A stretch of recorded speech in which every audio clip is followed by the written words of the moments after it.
Alright, I am in Dexter, Iowa, and I'm going to get a little video lesson. Alright. Okay, this would be the drugstore, and back in 1933 there was a family called the Pulley family that owned this store, and this is where Clyde, when they were camped out at the Dexfield Park for, we think, 5 days, this was one of the drugstores where he came and bought peroxide, he bought aspirin, he bought bandages.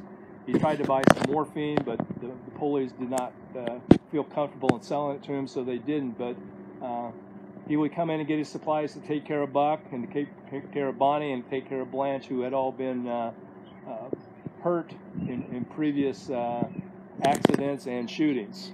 But this was one of the drugstores in Dexter that they went to. All right, this building, although part of the upper part of the structure is gone, but this was the clinic where, when the shootout, after the shootout, and Buck and Blanche had been caught, and they were brought into Dexter, and they were actually brought to this clinic that was ran by Dr. Chapler and Dr. Osborne, who were longtime physicians in Dexter, even after 1933. They brought Buck in and examined Buck and found that he had been shot in the back. One time at the shootout, they also examined the head wound that he had gotten down in Platte City, Missouri, and then that the Barrows had been trying to take care of out at Dexfield Park. Blanche had a large shard of glass in her eye, and Dr. Osborne and Chapler did treat Blanche. I don't know whether they actually took the glass out here, but they did give her some treatment for it.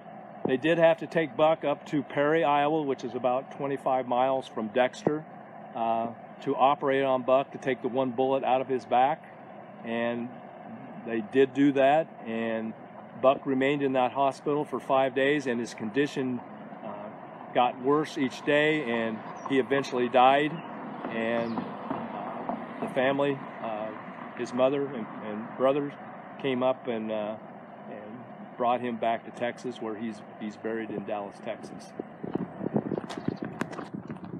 This storefront housed the Myron Williams clothing store back in 1933.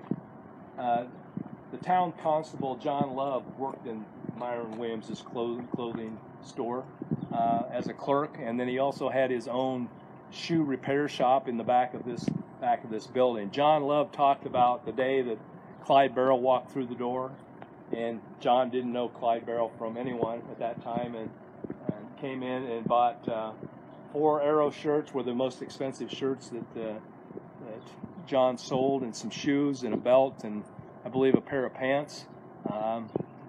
Everything was cool until John asked this customer that he didn't know was Clyde Barrow if he wanted the packages or the merchandise wrapped up, and this guy said, yeah, that would be good. And John said he turned around and he always wore his gun and his badge on his left hip, and he said evidently this fella must have saw the gun and the badge, and because he got really extremely nervous and said, just give me my stuff and here's the money, and out the door he went.